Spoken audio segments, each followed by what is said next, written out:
জি। বিসমিল্লাহির রহমানির রহিম। প্রিয় বাংলাদেশ,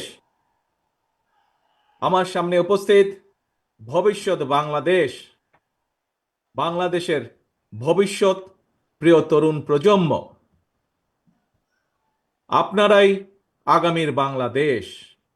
আপনারাই বাংলাদেশের সম্ভাবনাময় আজকের এই লাখো তরুণ মুখ। আপনারাই বদলে দিতে পারেন আগামীর বাংলাদেশ। এই তারুণ্যই ফ্যাসিবাদ মুক্ত বাংলাদেশে প্রতিষ্ঠা করবে নিজেদের নিজেদের অধিকার। প্রবীণের প্রজ্ঞা, পরামর্শ আর তারুণ্যের শক্তিতেই ইনশাল্লাহ নির্মিত হবে ৭১ থেকে ২৪ পর্যন্ত লাখো শহীদের আকাঙ্ক্ষার সেই প্রত্যাশিত বাংলাদেশ।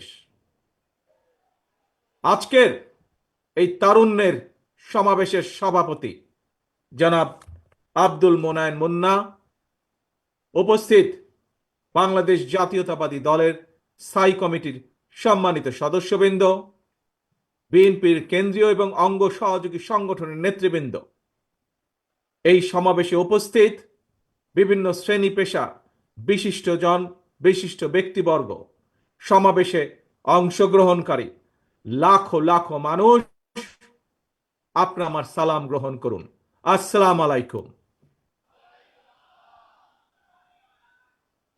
প্রিয় ভাই বোনেরা, নারী কিংবা পুরুষ, তরুণ জনগোষ্ঠী দেশের উন্নয়ন এবং অর্থনীতির প্রাণ শক্তি।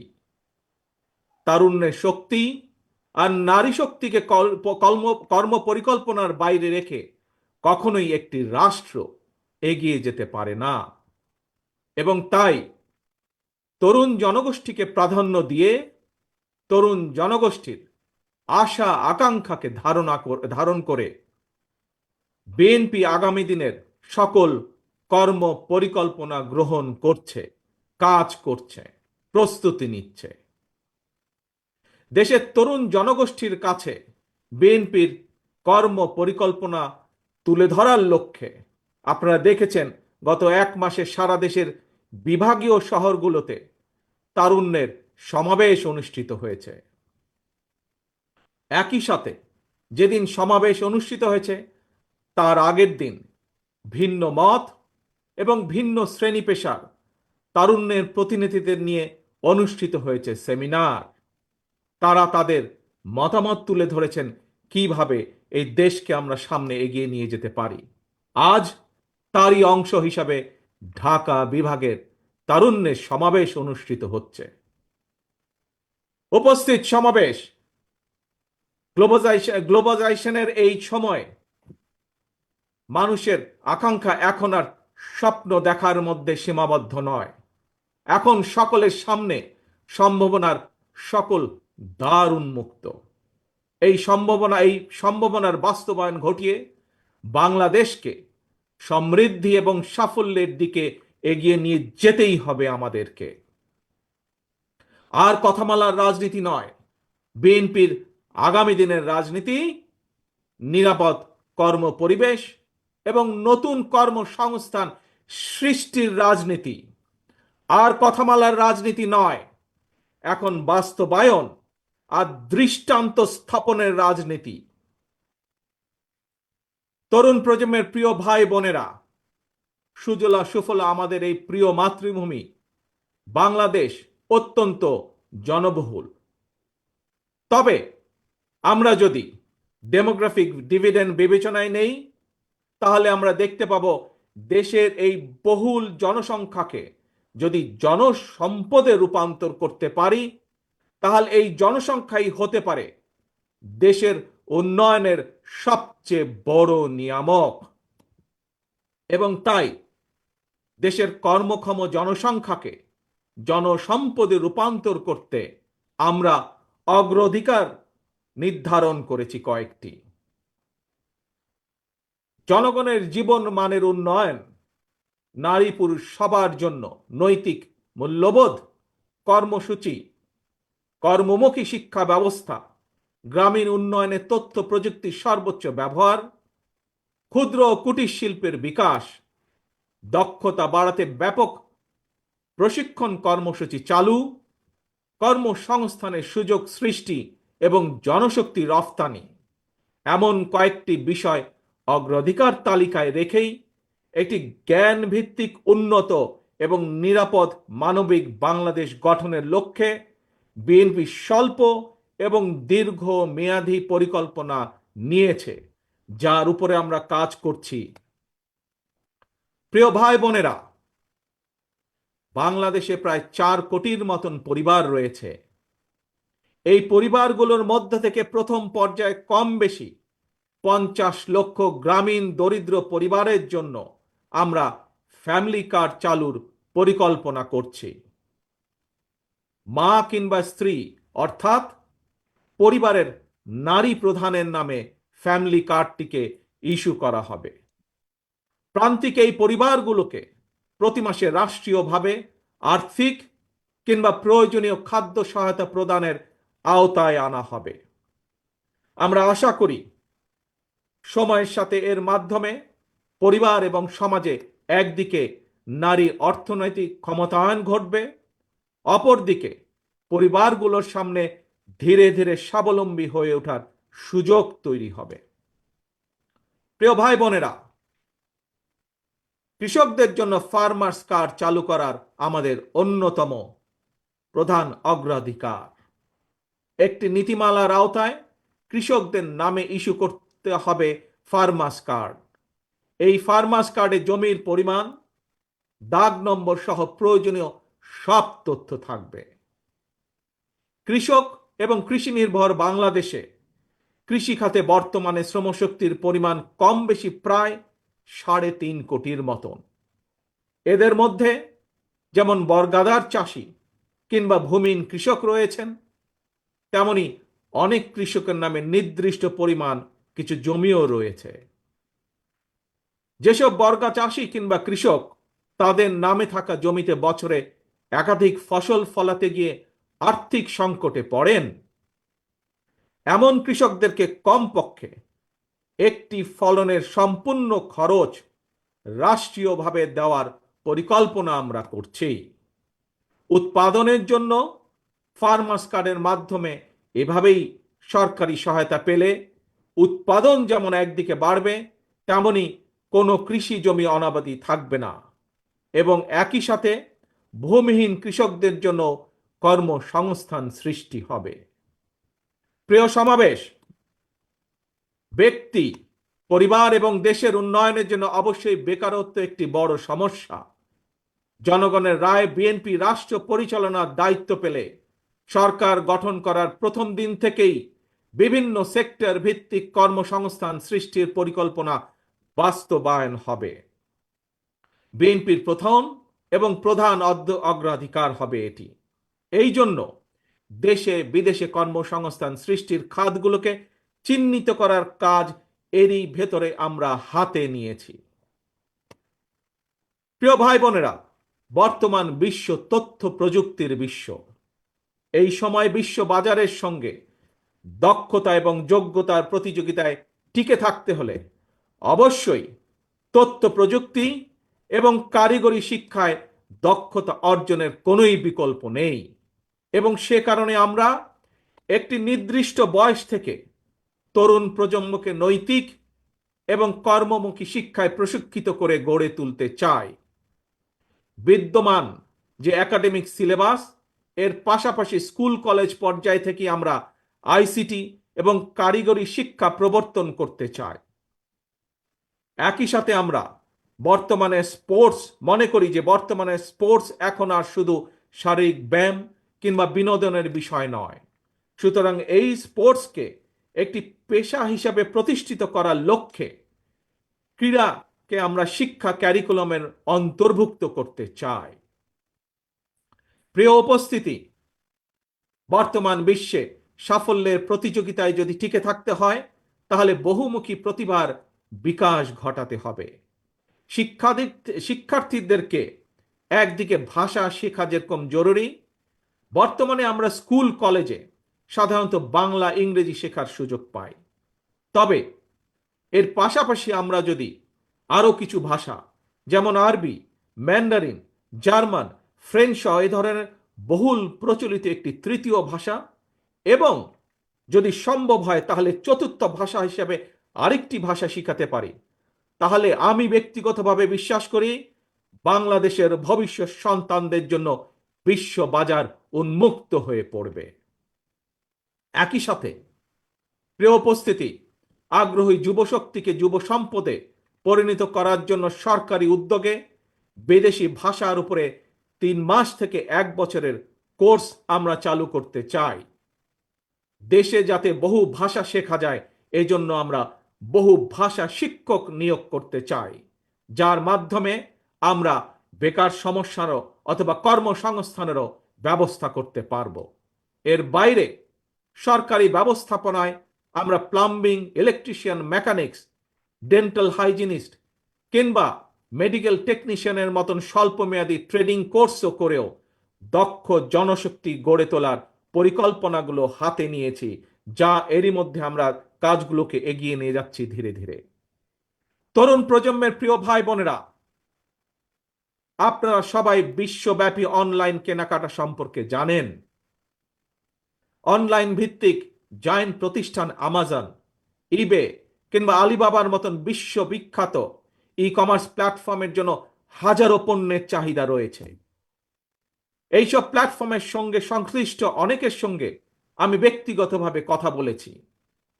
বিশ্ববিখ্যাত এই সকল ই কমার্স প্ল্যাটফর্মের চাহিদা অনুযায়ী আমাদের বাংলাদেশে অনেক পণ্য তৈরির সুযোগ রয়েছে। আমাজনের মতন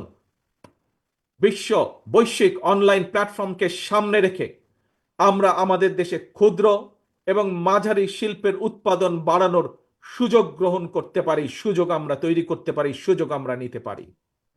বিশ্ববিখ্যাত ই কমার্স প্রতিষ্ঠানের চাহিদা মিটিয়ে কিভাবে বিশ্ববাজারে প্রবেশ করা যায়, এর জন্য এরই মধ্যে যারা এক্সপার্ট আছেন তাদের সাথে আমরা আমাদের টিম নিয়ে কাজ শুরু করেছি এরই ভিতরে। প্রিয় ভাই বোনেরা, বাংলাদেশের বহু তরুণ প্রজন্মের সদস্য অনলাইনে কাজ করেন কিংবা করছেন কিংবা করার ইচ্ছে রয়েছে। আপনাদের জন্য কর্মসংস্থান এবং নিরাপদ কর্ম পরিবেশ নিশ্চিত করতেও আমাদের উদ্যোগ রয়েছে। আমি জানি শিক্ষিত তরুণ প্রজন্মের সামনে বর্তমানে ফ্রিল্যান্সিং একটি অত্যন্ত আকর্ষণীয় সেক্টর। দেশে এই মুহূর্তে প্রায় 10 লক্ষের মতন ফ্রিল্যান্সার আউটসোর্সিং এর মাধ্যমে $100 কোটি বেশি আয় করতে সক্ষম হচ্ছেন। আউটসোর্সিং এর সঙ্গে যুক্ত বেশ কিছু মানুষের সঙ্গে আমি কথা বলেছি। তারা জানিয়েছেন লেনদেনের জন্য বাংলাদেশে পেপাল, ওয়াইজ বা স্ট্রাইপের মতন আন্তর্জাতিক গেটওয়ে প্রতিষ্ঠান ব্যবহারের সুযোগ না থাকায় তাদের অর্জিত যে অর্থ সেটি দেশে আনা কষ্টকর হয়ে পড়ে। আমি মনে করি সবার আগে এই ধরনের যে সমস্যা সেই সমস্যার সমাধান করা উচিত। প্রিয় উপস্থিতি, এই বিষয়টি নিয়ে আমি গত 1 দশক ধরে বেশ অনেকবার কথা বলে এসেছি। বিএনপি মনে করে প্রায়োরিটি বেসিসে দেশের IT entrepreneur, e commerce sector এবং ফ্রিল্যান্সারদের সুবিধায় পেপালের মতন আন্তর্জাতিক গেটওয়ে প্রতিষ্ঠান সুবিধা বাস্তবায়ন করা উচিত। বাংলাদেশে পেপাল সুবিধা নিশ্চিত করা গেলে, যার লক্ষ্য আমাদের রয়েছে, তাহলে লক্ষ লক্ষ ফ্রিল্যান্সারদের কাজের সুযোগ বাড়ার পাশাপাশি দেশে রেমিটেন্সের পরিমাণও বাড়বে ইনশাল্লাহ। প্রিয় তরুণ প্রজন্মের ভাই ও বোনেরা, প্রতিকারের চেয়ে প্রতিরোধী উত্তম। এই নীতির আলোকে দেশের জনগণের স্বাস্থ্যসেবা নিশ্চিত করা বিএনপির পরিকল্পনার আরেকটি গুরুত্বপূর্ণ অগ্রাধিকার। জনসচেতনার মাধ্যমে অনেক ধরনের রোগ থেকে নিজেদেরকে মুক্ত রাখা যায়। নাগরিকদের স্বাস্থ্যসেবা নিশ্চিত করতে বিএনপি 1 থেকে 3 বছরের স্বল্প মেয়াদী এবং দীর্ঘমেয়াদী পরিকল্পনা হাতে নিয়েছে। এর একটি অংশ হিসাবে প্রতিটি গ্রামে আমরা হেলথ কেয়ার ওয়ার্কার নিয়োগ দেওয়ার পরিকল্পনা নিয়েছি। এই হেলথ কেয়ার ওয়ার্কারদের 80% হবেন নারী। অর্থাৎ সারা বাংলাদেশে যদি আমরা 1 লক্ষ হেলথ কেয়ার নিয়োগ করি, তাহলে তার মধ্যে 80 থেকে 85 হাজার নিয়োগ পাবেন এদেশের নারীরা, যার মাধ্যমে আমরা একটি বিশাল অংশের কর্মসংস্থানের ব্যবস্থা করতে পারব। শুধু তাই নয়, এর পাশাপাশি জনগণের দোরগোড়ায় যাতে স্বাস্থ্যসেবা পৌঁছে দেওয়া যায়, জনগণকে যাতে দ্রুত স্বাস্থ্যসেবা দেওয়া যায়, সেই জন্য সরকারি এবং প্রাইভেট যেই সেক্টর আছে, কিভাবে দুটিকে একত্রিত করে আমরা স্বাস্থ্যসেবা গড়ে তুলতে পারি, সেটির বিষয়ে আমরা বিশেষজ্ঞদের সাথে পরামর্শ করছি, আমরা সেটির বিষয়ে কাজ করছি। প্রিয় ভাই বোনেরা, স্বাস্থ্য, পরিবেশ এবং জলবায়ুর পরিবর্তন, এই তিনটির একটি অপরটির উপর প্রভাব রয়েছে। সুতরাং খাল খনন এবং বৃক্ষরোপণের বিষয়টিও বিএনপির অগ্রাধিকার তালিকায় রয়েছে। সারা দেশে পরিকল্পিত উপায়ে বৃক্ষরোপণ করা গেলে জলবায়ুর নেতিবাচক প্রভাব থেকে মোকাবেলা করা সহজ হবে। প্রায় আমরা পত্রিকার পাতায় দেখি যে বাংলাদেশের, বিশেষ করে ঢাকা শহরের যে বাতাস, সেটি বিশ্বের মধ্যে সবচাইতে যে খারাপ শহরগুলো তার একটি দুটির মধ্যেই উঠানামা করছে। এবং শুধু তাই নয়, বৃক্ষরোপণ সহ আরো কিছু ক্লাইমেট পলিসি নির্ধারণের জন্য আমরা এরই ভিতরে কাজ শুরু করেছি বিশেষজ্ঞদেরকে সাথে নিয়ে।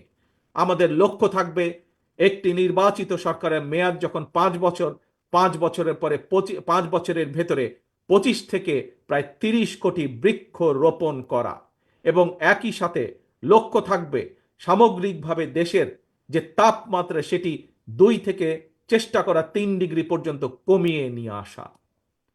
প্রিয় ভাই বোনেরা, গণতন্ত্র পুনঃপ্রবর্তন করে স্বাধীনতার ঘোষক রাষ্ট্রপতি জিয়াউর রহমান এই দেশে উন্নয়ন উৎপাদনের রাজনীতি চালু করেছিলেন। Mother of democracy Begum Khaleda Zia দেশে নারী শিক্ষার প্রসার ঘটিয়েছিলেন।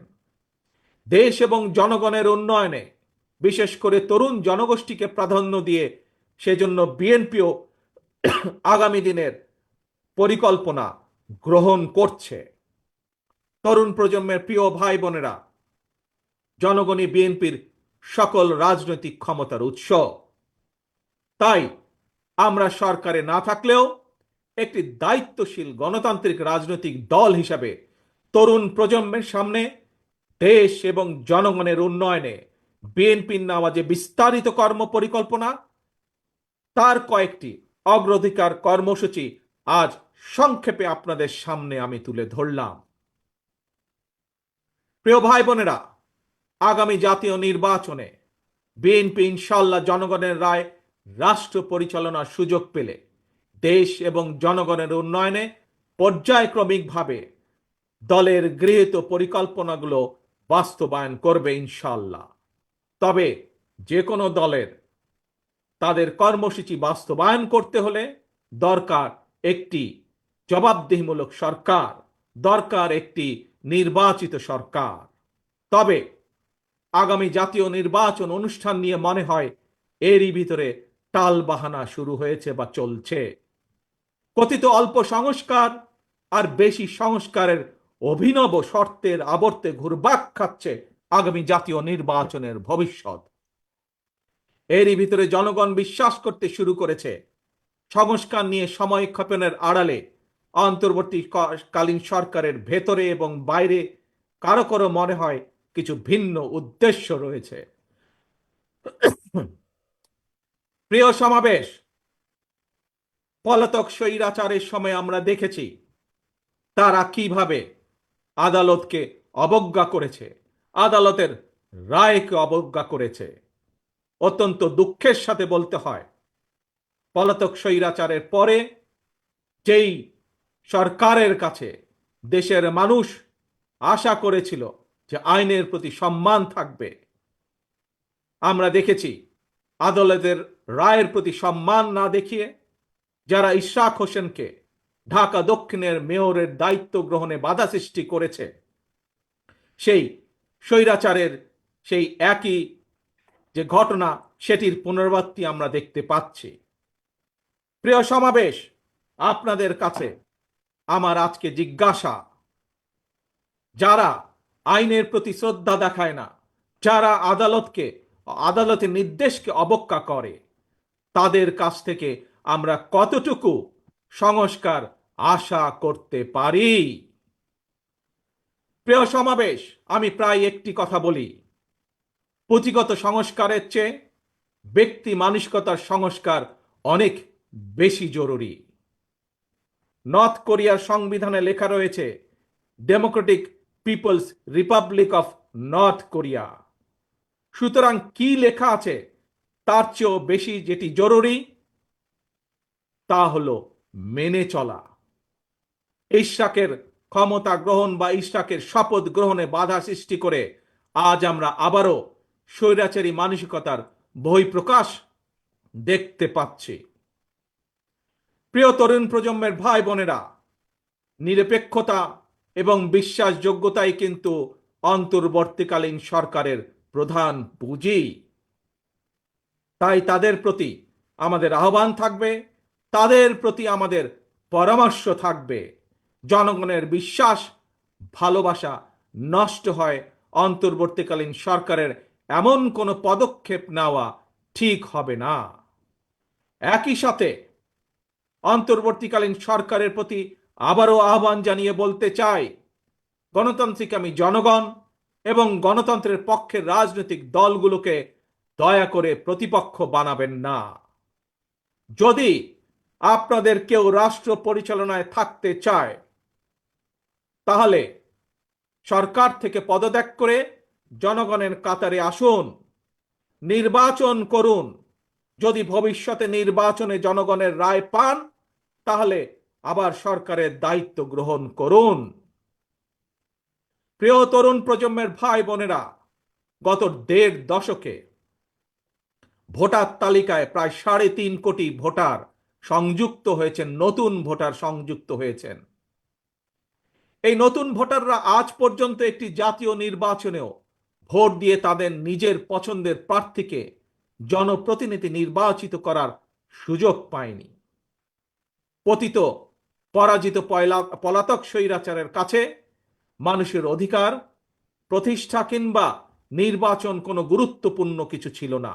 সুতরাং সংস্কার ইস্যুর পাশাপাশি জাতীয় নির্বাচন অনুষ্ঠানের জন্য অন্তর্বর্তীকালীন সরকারের দৃশ্যমান প্রস্তুতি নেওয়া উচিত বলে আমরা বিশ্বাস করি বা আমরা মনে করি। প্রিয় সমাবেশ, অতীতে বিভিন্ন সময় এই বাংলাদেশে তত্ত্বাবধায়ক সরকার নিরপেক্ষ নির্বাচন অনুষ্ঠিত করেছে এবং প্রত্যেকটি ক্ষেত্রে আমরা দেখেছি তত্ত্বাবধায়ক সরকার ৩ মাসের মধ্যেই সফলভাবে জাতীয় নির্বাচন অনুষ্ঠান সম্পন্ন করেছে। সুতরাং অতীতে এই বাংলাদেশে রেকর্ড রয়েছে ৩ মাসের মধ্যে জাতীয় নির্বাচন অনুষ্ঠিত করা সম্ভব। কিন্তু আজ আমরা দেখছি ১০ মাস পার হয়ে গেল, অন্তর্বর্তীকালীন সরকার নির্বাচনের দিনক্ষণ ঘোষণা করছে না।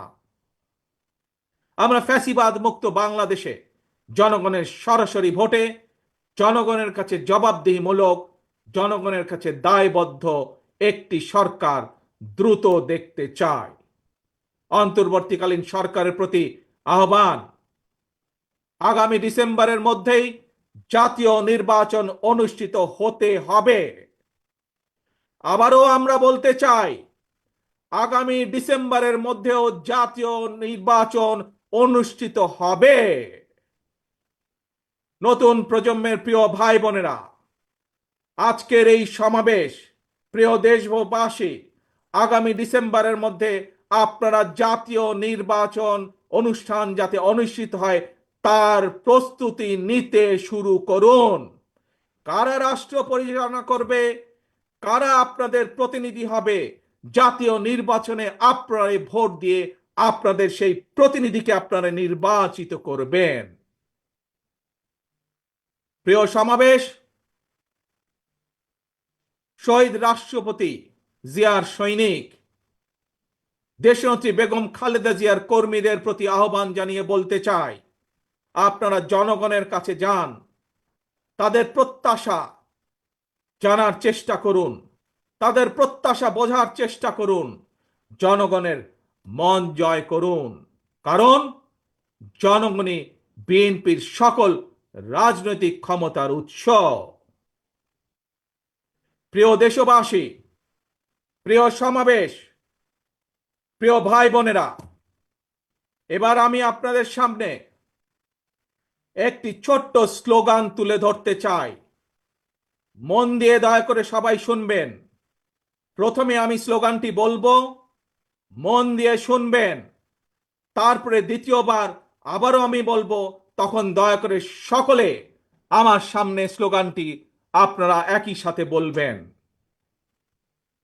দিল্লি নয়, পিন্ডি নয়, নয় অন্য কোনো দেশ, সবার আগে বাংলাদেশ।